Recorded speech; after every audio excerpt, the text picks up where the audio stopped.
The rain in Seattle has a way of seeping into your bones, a cold, relentless dampness that no amount of layers can truly keep out. For 3 years, that rain was a constant companion. It was the sound of my reality, a percussive drumbeat on the cardboard roof of my shelter under the I-5 overpass. It was the mocking laughter of the city that had once promised me everything. My name is Elias Vance. 15 years ago, I was a senior partner at Sterling and Reed, one of the most prestigious investment firms on the West Coast. I had the corner office with the panoramic view, the penthouse apartment in Belltown, the Tesla, the watch that cost more than most people's cars. I had a wife, a beautiful, intelligent woman named Chloe, and a future that glittered like the city skyline at dusk. I was at the top of the world, and I looked down on everyone from that glass tower. I was arrogant, ruthless, and I believed that success was a birthright, a product of my own superior intellect. I was wrong. The collapse wasn't a single event but a cascade of failures. A high-stakes bet on a volatile tech startup that I personally championed went spectacularly wrong. I had leveraged not just the firm's money, but my own personal fortune, and in a moment of catastrophic arrogance I had borrowed heavily, believing my name alone would ensure success.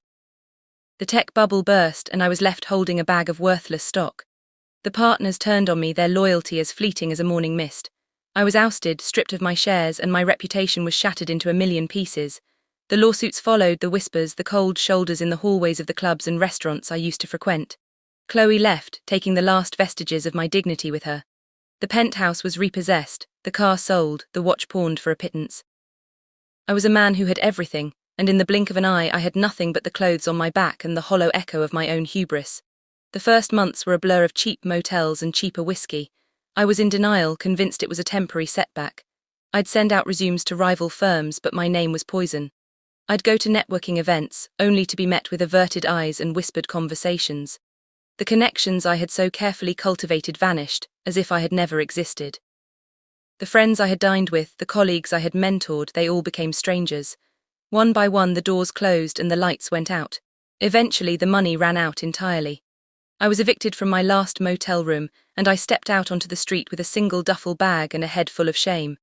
That was the day the rain started, and it didn't stop for 3 years. I learned to survive. It's a brutal, humbling education. I learned which dumpsters behind which restaurants yielded the best, most edible scraps.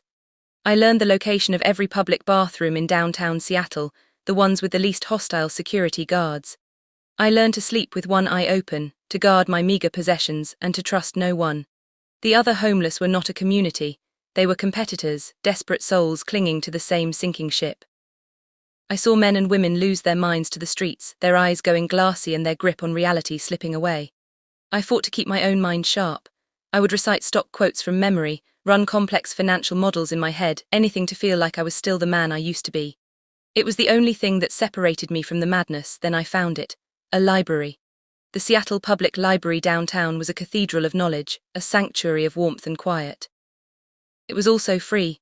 I would spend hours there not just to escape the rain but to reclaim a piece of my former self. I would read everything. It started with the Wall Street Journal, which I would read with a desperate, voyeuristic hunger. I'd see the names of my former colleagues, their smug faces in the business section, and the rage would burn in my gut. But then I started to read about new technologies. Blockchain, cryptocurrency, something called Web3. It was chaotic, anarchic, and utterly fascinating. It was the Wild West of finance, a new frontier where the old rules didn't apply, where reputation meant nothing and only code mattered. The computers were free to use, but time was limited. I would sit there, a ghost in a tattered coat, hunched over a keyboard, trying to understand the complex algorithms. My fellow patrons would shuffle past me, smelling my unwashed state, and offer a wide berth. The librarians were kind, but their pity was almost as unbearable as the hostility. I spent countless days and nights in that library, not sleeping, just studying. I learned to read white papers that were denser than any legal document I'd ever seen. I learned to use the command line to run nodes, to understand the cryptographic principles that underpinned this new economy. It was my obsession, my lifeline. It was the only thing that made me feel alive. It was during that time that I started investing. It seemed absurd, a homeless man investing. I had no money, not even $1 to my name, but I had the knowledge. I began paper trading in my head, following the market movements, identifying patterns. I'd note down a promising crypto project and then I'd track its progress for weeks, months, just to see if my analysis was right. I was right more often than I was wrong. My mind, honed by years of financial warfare, was still sharp. It was all I had left. It was a form of intellectual masturbation, a way to prove to myself that I still had value. I would look at the charts on the library screen and see the rise of Bitcoin, the explosion of Ethereum, the birth of hundreds of altcoins. I knew with a certainty that felt almost religious that this was the future. One night, after the library closed, I was huddled in my usual spot. A young man, his face pale and his eyes wild with desperation, stumbled into my alcove. He was a college student, he said, and he'd made a terrible mistake. He had lost $50,000 of his parents' money, his entire college fund, in a series of bad crypto trades. He had a gambling addiction, he confessed, and he was considering ending it all. He was me. He was the ghost of my past mistakes staring back at me. His fear was palpable, his shame consuming.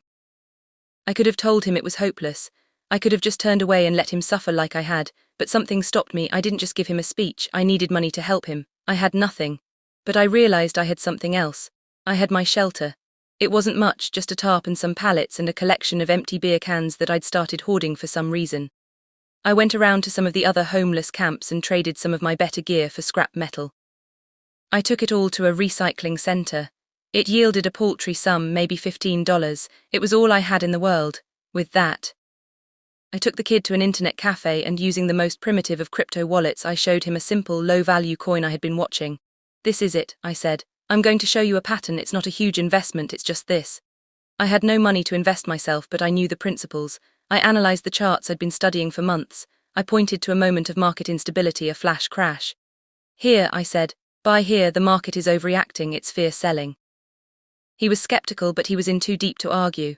He bought a few $100s worth with his remaining small amount of pocket change he'd stashed away, on my advice, using the $15 I'd given him to cover the transaction fees. It was a Hail Mary, a desperate gamble born of my own experience. Over the next few hours, the coin began to recover. The recovery was modest, but it was enough. He sold it for a small profit. He was shocked. He started to listen. He had been trying to win big, to chase quick highs. I taught him to be patient, to look for the real value, the underlying technology, not the hype. I showed him how to read the order books, to spot the whale manipulations. I didn't just give him money, I gave him a framework to rebuild his life.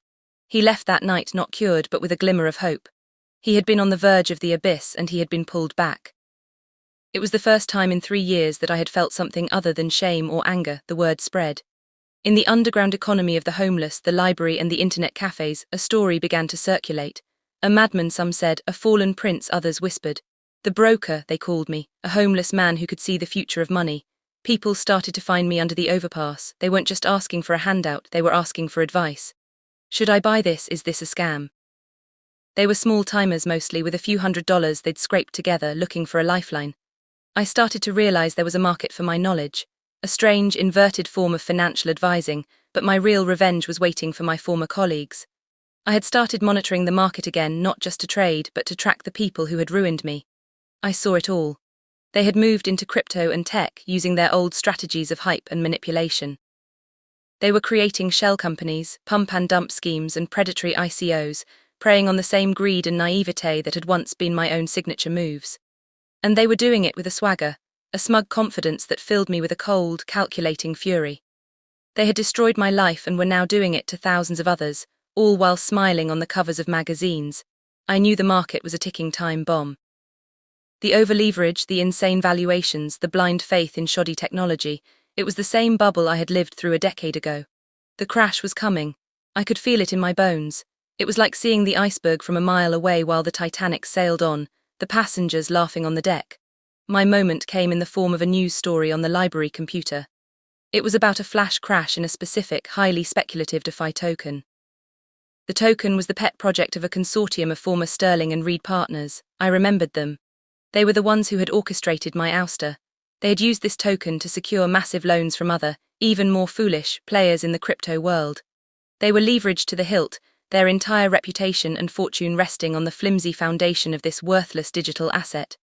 The bubble was about to pop, and I saw the exact moment of its demise. The announcement of a regulatory crackdown by the SEC on the very type of project they were running. It was the equivalent of a bank run. I had no money, but I had a reputation now among the fringe. I started a chat group. It was a clunky, encrypted service used by cypherpunks and privacy nerds. I invited everyone I had helped, and they invited others. My network was small, but it was loyal. Sell, I told them. Get out of everything, now it's happening. I couldn't provide them with a reason that would have stood up to scrutiny, but I didn't need to. My word was enough. My nickname was the broker. I was their savior. Then I did something that felt like walking a tightrope. I took the list of names of my former colleagues and their associates. I started a simple public list. It was a watch list of those I deemed to be holding the bag on the doomed token. It was just a list of names and wallet addresses, but I started leaking it to smaller financial bloggers, painting it as whale tracking. It was a subtle act of sabotage. It created a sense of panic. People began to see the truth. They realized the people I had named were the very people on the other side of the trade, the ones who were going to get rich while the rest of them lost everything. The fear spread like a virus, just as I knew it would. The collapse came faster than I even anticipated. A sudden, savage plunge. The token's value dropped 90% in a matter of hours. The entire market followed suit. It was a fire sale, a bloodbath, a cataclysm of biblical proportions. On the chat group, I was a hero. My followers had sold at the peak, making a small fortune or at least saving their savings. But I was watching something else, a ticker I had set up for the personal wallet addresses of the men who had ruined my life. I watched their value plummet into the abyss. They were wiped out. I saw it happen, a number going from 7 figures to 0 in a heartbeat. I did not feel joy. I felt a deep, profound, and terrifying sense of satisfaction, a feeling of pure, unadulterated justice. The fallout was immediate. The story was in the mainstream news. The crypto crash that cost billionaires their fortunes. I saw the names of my former partners plastered across the screen. They were ruined. Their reputations were in tatters. The hedge funds and banks that had lent them money were demanding their pound of flesh. The process I had once experienced was now being visited upon them 100-fold. They were publicly humiliated, their faces on the news, their voices cracking as they tried to explain their catastrophic loss. The tables had turned. They had laughed at me, and now they were the ones who were being laughed at. For months, I kept my head down. I lived on the gratitude of my followers who had sent me small payments. I was no longer a homeless man. I was a man with a small but significant online presence. I had a voice, but I didn't use it. I waited, and then they started to find me. One by one. It was a rainy Thursday. I was back in the library doing research on a new protocol. A young woman approached me. She was impeccably dressed, a power suit that probably cost more than my entire existence for the past 3 years. Her eyes were red-rimmed. She was a picture of anxiety. She was a junior associate at Sterling and Reed. Or rather, she was the former junior associate. The firm was, she told me, on the brink of collapse. She had been tasked with finding me. She was on a mission to save the very company that had thrown me out. Her voice was trembling, pleading. "Mr. Vance," she said, her voice a low, frantic whisper. "They're sending me to ask for your help." She explained that the partners, the very men who had destroyed me, were now trapped. The crash had exposed all their bad bets. They had lost their personal fortunes. They had no credibility left. They needed someone to manage their way out of the mess. They had a few assets left, a few desperate, half-baked ideas, but no one would touch them. They were being shunned by the entire financial world. "They want you back," she whispered, the words tasting like ash in her mouth. "As a consultant, they'll pay you anything. They're desperate." I looked at her and I felt nothing. I saw the fear in her eyes, and I remembered the fear I had felt when I was in that same position. I had no empathy for them. I had no compassion. I just looked at her and said no. She was shocked. "But you could save them. You could make millions."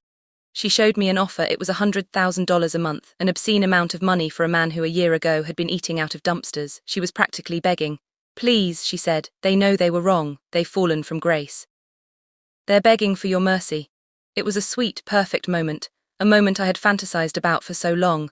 The comeuppance, the vindication, the humiliation of my enemies, but I wasn't the man I used to be. The library, the streets, the rain, the desperation, it had changed me. It had stripped away the arrogance. It had taught me humility. It had shown me that the people I had once looked down on were real, flesh and blood human beings who were just as trapped by circumstance as I had been. I had become part of a community that was based on survival, not on profit. I had found a new purpose. It was in helping people like the college student who had stumbled into my alcove. I had found my soul, and I wasn't about to sell it to the very people who had thrown it away. "No," I said again, more firmly this time. "I don't want their money, I don't want their apology, I don't want anything from them. Tell them to find a new scapegoat. I've moved on." Woman was in tears. She was begging. She told me they had seen my face on the news, the homeless man who had beaten the odds. They knew I was the only one who could do it. They had gambled everything and lost, and I was their final, last-ditch effort. I shook my head. "They laughed at me," I said, my voice a low, quiet growl. "They laughed at me when I was sleeping under a bridge. They took everything from me. My life, my wife, my reputation. They made sure I had nothing. And now they have nothing, they deserve it, they earned it, I have a new life now and it doesn't involve them. She left crying. I knew she would go back to them and tell them what I had said, and I knew they would be furious, they would be angry, they would call me cruel, they would call me a monster, but I didn't care. The next day there was a story in the news, the consortium had dissolved, the companies were bankrupt, they had lost everything.